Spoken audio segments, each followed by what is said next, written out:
digito, e não importa a velocidade que eu tenho, ele vai mais rápido. E Aham. se dá um problema, o computador sempre nos diz, o idiota é você. Se você soubesse Aham. formatar isso, se você soubesse fazer isso, o imbecil é sempre o usuário.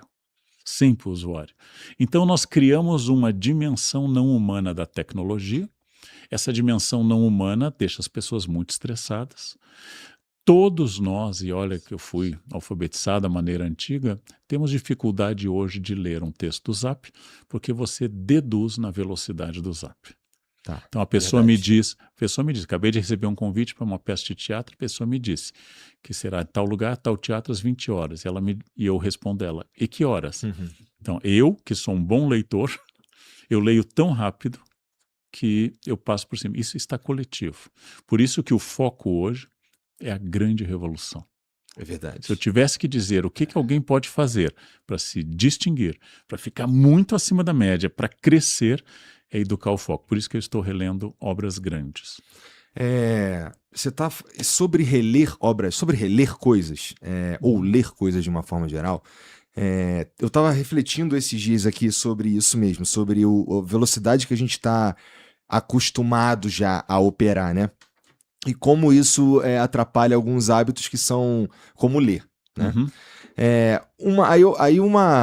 Alguém diria que eu não preciso ler esse livro, sei lá, O Conde de Monte Cristo, eu não preciso ler O Conde de Monte Cristo, porque, sei lá, se eu for no ChatGPT e pedir um resumo, eu consigo entender mais ou menos qual que é o do livro ali. Perfeito, Né? perfeito.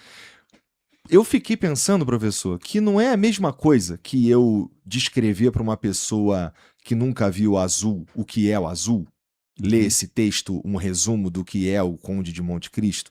Porque, veja, é diferente você saber o que é azul e você experimentar o azul, né?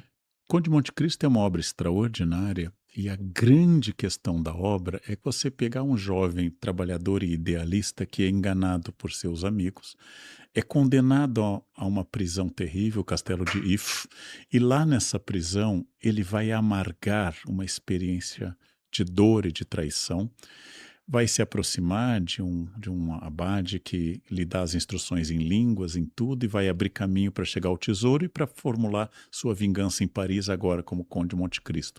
A grande questão é que este é o enredo que eu lhe narrei em 30 segundos, é uma história interessante. Mas se você acompanhar a mudança que vai ocorrendo nele, essa mudança é lenta. E você vai aprofundando essa experiência de sutileza. Por que a Finlândia alfabetizava em telas a partir do início do século XXI e agora voltou completamente atrás? Por que a Suécia acabou de imitar a Finlândia? Proibiram telas até o 9º ano fundamental. Porque descobriram que quem lê em telas e lê rapidamente não lê microexpressões faciais, não tem motricidade fina, a capacidade de pegar uma caneta. Quem não tem motricidade fina, se for uma mulher, por exemplo, pegando uma tradição cultural, vai ter dificuldade de se maquiar.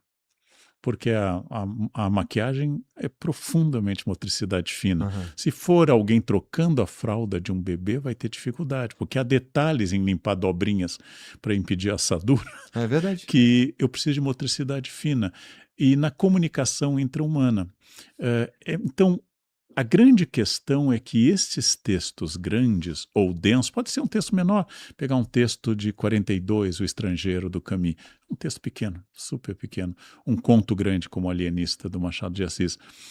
Eu vou acompanhando o Dr. Simão, eu vou acompanhando o Meursault no Estrangeiro e vou vendo como ele vai construindo essa indiferença dele diante do mundo. Porque tem romances, como eu citei aqui A Paixão Segundo GH, da Clarice, que não acontece nada. É um romance do nada. Ela entra num apartamento vazio, ela vai comer uma barata, ela vai reclamar da empregada que limpou o apartamento, mas não tem nada. Não acontece nada. É um romance num apartamento de uma mulher brilhante, descrita por uma mulher mais brilhante ainda, que é a própria Clarice. A lentidão dessa narrativa lhe atrai para um mundo muito mais interessante. Então, o que eu diria? Você quer comer? Vou lhe dizer uma coisa dos meus tempos estudante. Miojo é ótimo. Comi muito miojo. Com banana, então, é uma receita deliciosa. Enche, você prepara em alguns minutos e pronto. Miojo é ruim? Não, eu sempre gostei, eu acho E você varia camarão, é chique, né? Você varia os envelopes. O pobrezinho que tu quer colocar. Exatamente. Você come o miojo. O miojo sacia a sua fome, você não vai morrer de fome. Você dorme feliz. Aconteceu muito comigo isso. Mas você quer cozinhar com amigos uma massa de grão duro? E quer planejar 9, 11 ou 13 minutos, dependendo da massa, e discutir com os amigos o ponto, e ir tirando para ver se está al dente, e depois fazer um molho tirando a pele do tomate, e depois ralando o seu queijo, no meu preferido grana padano, ou pecorino, ou parmesão, e depois vendo aquele cheiro que se você puser um pouco de manjericão, comer em conjunto, a experiência foi aumentada. Mas tem dia que tem que ser miojo mesmo. Como qualquer pessoa casada sabe, a rapidinha tem o seu valor.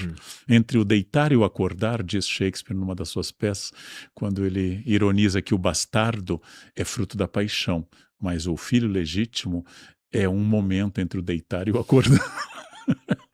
Isso é Shakespeare. Essa capacidade de pensar que Shakespeare tem, quando o porteiro do Macbeth diz na cena mais tensa da peça que ele bebeu e a bebida estimula a sexualidade, mas impede sua realização, e ele fica dizendo sobe e derruba, aumenta. Quando o porteiro do Macbeth fica fazendo essas reflexões em plena tensão da morte do rei da Escócia, ele nos leva a um patamar de percepção que é completamente diferente. Então, o que eu diria, não é um problema você comer miojo. Não é um problema, eu preciso saber do que trata o Conde de Monte Cristo, porque eu preciso saber se eu vou utilizá-lo, eu não vou ter tempo de ler até amanhã, me diga o que trata. Mas isso são placebos. E esses placebo tem uma eficácia que dizem de 30%, eles não são ruins, apenas eles são inferiores à experiência lenta e demorada. Então, sim, eu posso fazer tudo rápido e conseguir fazer mais coisa. O problema é que isso vai ficando plastificado. Isso vai ficando absolutamente uma linha de produção que, como no filme clássico do Chaplin, tem um momento de tempos modernos que ele não sabe mais o que ele está produzindo. Ele só fica fazendo e ele entra na máquina. É o apogeu de uma neurose laboral, de uma neurose de trabalho, que eu já perdi o sentido. O problema não é fazer muito mais, é saber por que está fazendo, qual o propósito e qual o prazer eu tenho com aquilo. Agora, de novo, tenho 5 minutos para comer. Eu preciso matar a fome, eu não vou pensar numa carne maturada que vai cozinhar 6 horas. Vou ter que pensar o que é possível.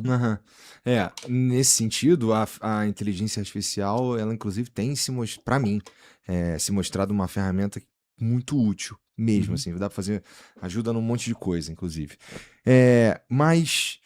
Bom, um tema que dá pra gente falar também, pensando em redes sociais, pensando em 2026, de uma forma geral, né? Com as coisas que estão acontecendo agora. Da última vez a gente falou das minhas filhas. E nesse sentido, eu fico vendo como elas lidam com essas tecnologias, né? Como elas usam para a escola, por exemplo, como deixam de usar, e como elas lidam também com outras partes desse mundo tecnológico e a relação humana com os amiguinhos, né? O que eu quero dizer, os amiguinhos, né? Eu quero dizer é que quando eu era da idade da Carol, por exemplo, eu tava na rua brincando de pique-esconde. A Carol tá dentro do quarto dela. Mas eu não acho que ela tá tendo menos relação interpessoal. Eu acho que ela continua... meio que a praça mudou de lugar. Agora ela é digital. Agora as crianças conversam de outra forma, né? Em algum momento, será que a gente está olhando para essas coisas da forma... será que é isso mesmo? Porque, veja, quando eu era moleque, minha mãe não gostava que eu jogasse muito videogame porque eu ia ficar burro, entendeu? Será que a gente está evitando que as novas gerações usem tecnologias porque eles vão ficar burro e não necessariamente? Existe um dado medido na experiência da Finlândia, que é a queda média do QI. É uma geração mais. Em geral, essa constatação é melancolia de adulto. Todos os adultos disseram que a atual geração estuda menos, é menos obediente, é menos regulada. Isso tem pelo menos 2.700 anos documentado de gente dizendo na Atenas arcaica que do jeito que vai esses jovens não querem mais nada com nada. Meu pai, que pertencia a outra geração, achava que nós líamos menos do que ele. O que Vamos talvez, botar o aqui. que talvez seja verdade. Aham. Talvez seja verdade. A grande questão é a seguinte: a comunicação ela ocorre independente do suporte. Você pode ler um livro no papiro, no pergaminho, no papel ou no suporte eletrônico. O conhecimento não depende do suporte. A comunicação que vai ser feita por telas parece que diminui a sutileza da comunicação, porque transmite unicamente a mensagem. Então a pergunta que eu lhe faço, que você não vai se lembrar, mas houve uma época que a gente tinha bichinhos virtuais japoneses. Tamagotchi? Exatamente. Por que não há mais tamagotchis e os cachorros e gatos continuam fazendo sucesso? Porque tem uma coisa mamífera que é tocar. Eu quero sentir quente. Nós gostamos mais de gato e cachorro do que de lagartixa e cobra. É um preconceito mamífero. A gente gosta de coisa quentinha. Coisa gelada, um pouquinho mais problemática. Tem quem ame peixe dourado, frio e silencioso. Eu acho que é relaxante ver um aquário. Mas você desenvolve uma relação pessoal com algo que você não toca. Eu acabei de viver um luto indireto, porque minha mãe tinha uma cadelinha maltesa, a Meg, que quando minha mãe foi enterrada, a gente voltou para casa com um novo problema. Quem vai ficar com a Meg?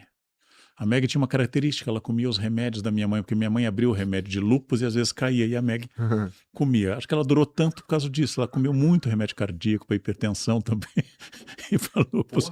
E quando voltamos, minha irmã disse, vou ficar com a Meg. Minha irmã não era muito ligada a animais. E a Meg se tornou uma peça central na casa dela e do marido.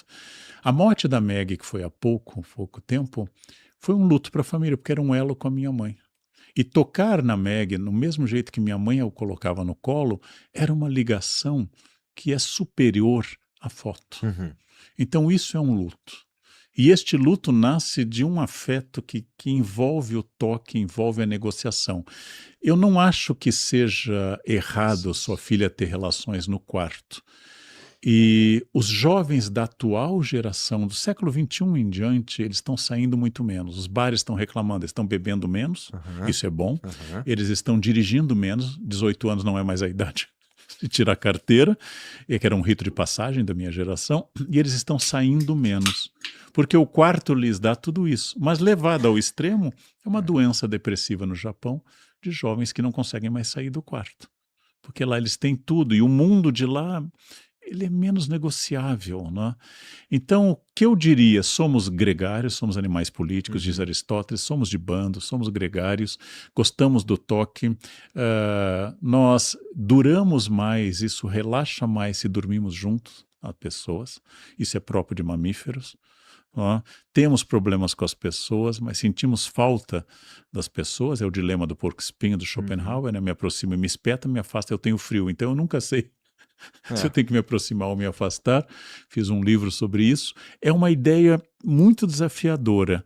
Agora, a pergunta científica a fazer às suas filhas seria: encontrar o amiguinho em casa, conversar com ele numa festa de aniversário, é a mesma coisa que mandar um emoji? Talvez só ela pudesse responder isso, porque para mim não é. Bom, eu já perguntei e elas já disseram que não. Na verdade, talvez dá pra dizer que os momentos que elas mais curtem em casa é quando estão lá os amiguinhos também, né? A reflexão é porque é uma relação mais distante, de certa forma. Por exemplo, ela mantém a amizade ainda, troca ideia, conversa com outras meninas, outras amigas que são de, sei lá, 2 escolas para trás, entendeu? O digital permite uma relação... Porque a nuvem acompanha. Como o povo judeu no deserto, a nuvem acompanha. Então, ainda que distante, é um distante estranho, sabe? É um próximo estranho também. Não é próximo de verdade, mas eu sinto que eles acostumaram com isso. Não é uma... Não sei se é uma grande questão. Acho que eles estão resignados com às vezes a gente se encontra, parece, sabe? Que quando eu era moleque, era uma parada... Era todo dia a gente tinha que sair pra brincar de pique-esconde ou qualquer coisa, só não rolava que o moleque tava doente. Pique-esconde tem que traduzir pros nossos colegas de São Paulo. O esconde-esconde. Esconde-esconde. No sul é brincar de esconder. Isso, brincar de Pique-esconde. Que era a que a gente mais se amarrava lá. Então, mas eu não acho, eu fiquei pensando se isso se não sou eu brigando com o videogame dessa geração, sabe? Não. Eu vou lhe dar uma indicação que eu sofri, já contei em palestras. Quando eu estava no ensino médio, que na minha época se chamava segundo grau, nenhum de nós podia utilizar para resolver um complexo binômio de Newton